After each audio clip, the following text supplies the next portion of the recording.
hello नमस्कार जय जगन्नाथ समस्त को देखो आज शुक्रवार प्रिंस मन कला मम आज आम चिकेन खाଇବା ମୁଁ କହିଲି ହଉ ଠିକ୍ ଅଛି ତୁ ମନ କରୁଛୁ ପୁଣି ମୁଁ କେମିତି ଦେବିନି ସେଥିପାଇଁ ଆମେ ତଳୁ ଯାଇକି 750 ଗ୍ରାମ ଚିକେନ୍ କିଣି ଆଣିଥିଲୁ ସେଥିରୁ ସେ କହିଲେ ଯେ ମମ୍ମି ପକୋଡ଼ା ଖାଇବାକୁ ଇଚ୍ଛା ହେଉଛି ମୁଁ କହିଲି ହଉ ଠିକ୍ ଅଛି ସେଥିରୁ ଯେଉଁ ଫ୍ଲେସି ପିସ୍ ଗୁଡ଼ାକ ବାଛିକି ମୁଁ ଛୋଟ ଛୋଟ ଟୁକୁଡ଼ା କରିଦେଇଥିଲି ଆଉ ସେଥିରେ ଅଦା ରସୁଣ କଞ୍ଚା ଲଙ୍କା ଆଉ ପିଆଜ ଏସବୁର ପେଷ୍ଟ ଦେଇକି ଲୁଣ ହଳଦୀ ଆଉ କାଶ୍ମୀର ଚିଲି ପାଉଡ଼ର ଏସବୁ ତାକୁ ଦେଇକି ମ୍ୟାରିନେଟ୍ କରି ରଖିଥିଲି ଆଉ ସେଥିରେ ପକୋଡ଼ା ଯେହେତୁ କରାଯିବ ସେଥିରେ ମୁଁ ବେସନ ଆଉ କିଛି କର୍ଣ୍ଣଫ୍ଲୋର ବି ଆଡ଼୍ କରିକି ଚିକେନ୍ ମସଲା ବି ଟିକେ ପକାଇଥିଲି ଆଡ଼୍ କରିକି ତାକୁ ଗୋଳେଇକି ମ୍ୟାରିନେଟ୍ କରି ରଖିଥିଲି ଯଦି କର୍ଣ୍ଣଫ୍ଲୋର ନଥିବ ଆପଣ ତା ଜାଗାରେ ମଇଦା କିମ୍ବା ୟୁଜ୍ କରିପାରିବେ କିନ୍ତୁ ମୋ ପାଖରେ ଯେହେତୁ କର୍ଣ୍ଣଫ୍ଲୋର ଥିଲା ମୁଁ ତାକୁ ୟୁଜ୍ କରିନେଇଥିଲି ମ୍ୟାରିନେଟ୍ କରିକି ମୁଁ ତାକୁ ପାଖାପାଖି 45 ମିନିଟ୍ସ ଛାଡ଼ି ଦେଇଥିଲି ଯେତେଟା ମ୍ୟାରିନେଟ୍ କରି ରଖିବେ ସେଇଟା ସେତେ ବଢ଼ିଆ ପକୋଡ଼ାଟା ବନିବ ଭିତରେ ସେଇଟା ବଢ଼ିଆ ସିଝିବ ନହେଲେ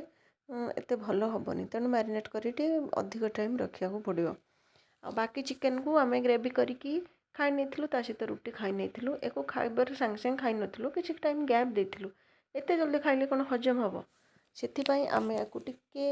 ଅର୍ଲି ଦିନ ଥିଲା ଏତେବେଳେ 2ଟା 3ଟା ବେଳେ ପକୋଡ଼ା କରି ଖାଇଥିଲୁ ଆଉ ଚିକେନ୍ ଗ୍ରେଭି ସହିତ ରୁଟିକୁ ରାତିରେ ଖାଇ ପ୍ରିନ୍ସ କହିଲା ମାମା ମୁଁ ବନେଇବି ମୁଁ କହିଲି ନାରେ ତୁ ବନାନା ହାତ କ'ଣ ଫଟକା ଯିବ କହୁଛୁ ମୋତେ ବି ତ ଯଦି ବାଇଚାନ୍ସ ମୋ ମାଷ୍ଟର ଯେ ବନେଇଲି ତ କେମିତି କରିବି ପୁଣି ମୁଁ କହିଲି ହଉ ଠିକ୍ ଅଛି ଯଦି ଏତେ କଥା କହୁଛୁ ତାହେଲେ 2-3ଟା ପିସ୍ ତୁ ପକାଇଦେ ତା ହାତରେ ଶୁଭାରମ୍ଭ ହେଇଥିଲା 2-3ଟି ପିସ୍ ସିଏ ପକାଇ ଦେଇଥିଲା ତାପରେ ବାକି ସବୁ ପ୍ରୋସେସିଂ ମୁଁ କରିଥିଲି ଆମେ ବ୍ୟାଚ୍ରେ କି ତାକୁ ବନେଇଥିଲି ଫାର୍ଷ୍ଟ ବ୍ୟାଚ୍ରେ କିଛି ପୁଣି ଆଉ ଅଧା ରଖିଥିଲି ସେକେଣ୍ଡ ବ୍ୟାଚ୍ରେ ବନେଇଥିଲି ଫାର୍ଷ୍ଟ ବ୍ୟାଚ୍ ପଡ଼ୁ ହଉ ନ ହଉଣୁ ସିଏ ଖାଲି ଟକୁରୁ କେତେବେଳେ ସେ ଖାଇବ ସେଠି ମୋ ପାଖରେ ସେ ଜଗିକି ବସିଲା ବିଲକୁଲ ବି ଗଲାନି ସେପଟେ ଗୋଟେ ପ୍ଲେଟ୍ ଆଣି ସେଥିରେ ସିଏ ଟମାଟୋ ସସ୍ ଚିଲି ସସ୍ ସବୁ ତା ନିଜ ପାଇଁ ସେ ବାହାର କରିନେଇଥିଲା ଅନେଇକି ରହିଥିଲା ଯେ କେଉଁ ପିସ୍ଟି ହେବ ସେଇ ପିସ୍ଟାକୁ ସେ ଆଗେ ବାହାର କରିନେଇକି ଖାଇବ ସେଥିପାଇଁ ମୁଁ ଟ୍ରାଏ କଲି ଯେ ମଝି ପିସ୍ ଟିକେ ଜଲ୍ଦି ହେଇଯାଉ ମଝି ପିସ୍ ତାକୁ 2-3 ଖଣ୍ଡ ବାହାର କରି ଦେଇଥିଲି ତାକୁ ସେ ଆଗେ ଟେଷ୍ଟ କରିକି କହିଥିଲା ମାମା ବହୁତ ଭଲ ଲାଗୁଛି ଆଜି ଆଉ ଗୋଟେ ସତ କଥା କହିବି ଆଜି ଥରେ କି 2 ଥର ବନେଇଥିଲି ଚିକେନ୍ ପକୋଡ଼ା କିନ୍ତୁ ଆଜି କହିବାକୁ ଗଲେ ଯେ ଫାର୍ଷ୍ଟ ଟାଇମ୍ ସେଗୁଡ଼ା ସବୁ ମୁଁ କେମିତି ବନେଇଥିଲି ମୋର ବି କିଛି ମନେ ନାହିଁ ହଁ ଆଉ ଗୋଟେ ବଡ଼ କଥା ହେଲା ଏଇ ଯେଉଁ ଚିକେନ୍ ପକୋଡ଼ା ନୁହଁ ଏଇଟା ମୁଁ ୱିଦାଉଟ୍ ଏଗ୍ରେ ବନାଉଛି କାହିଁକି କହିଲେ ମୋତେ ଏଗ୍ର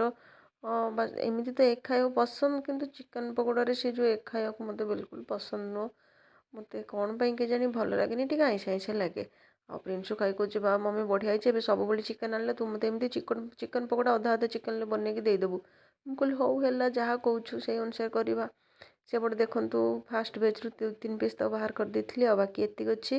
ଏତିକି ବାହାର କରିନି ମୁଁ ସେକେଣ୍ଡ ବ୍ୟାଚ୍ ପୁଣି ପକାଇଦେବି ଦେଖନ୍ତୁ ଏଇ ପିସ୍ଟି କହୁଛି ଯେ ମୁଁ ଜମା ଉପରକୁ ଉଠିକି ଯିବିନି ମାଲିକ ମୋତେ କାହିଁକି ତୁମେ ନେଉଛ ମୁଁ କଡ଼େଇରେ ବଢ଼ିବାକୁ ଚାହୁଁ ଯେତେ ଚେଷ୍ଟା କରିକି କାଇଦା କରି ମୁଁ ତାକୁ ଆଣିଥିଲି ସେ ପୁଣି ଦେଖୁନାହାନ୍ତି କେମିତି କଡ଼େଇରେ ଯାଇକି ଭାସି ବୁଲୁଛି ମୁଁ କ'ଣ ଛାଡ଼ିବା ଲୋକ ମୁଁ ତ ବିଲକୁଲ ଛାଡ଼ିବିନି ପୁଣି ତାକୁ ସେକେଣ୍ଡ ଥରରେ ଉଠେଇକି ନେଇ ଆସିଛି ଆଉ ସତ କଥା କହିବି ଚିକେନ୍ ପକୋଡ଼ା ମୁଁ ବି ଖାଇଥିଲି ବହୁତ ବଢ଼ିଆ ଲାଗୁଥିଲା ବହୁତ ମୁଁ କେବେ ଭାବିନଥିଲି ମୁଁ ଏମିତି ରେଷ୍ଟୁରାଣ୍ଟ ଷ୍ଟାଇଲ୍ରେ ବନେଇ ପାରିବି ବୋଲି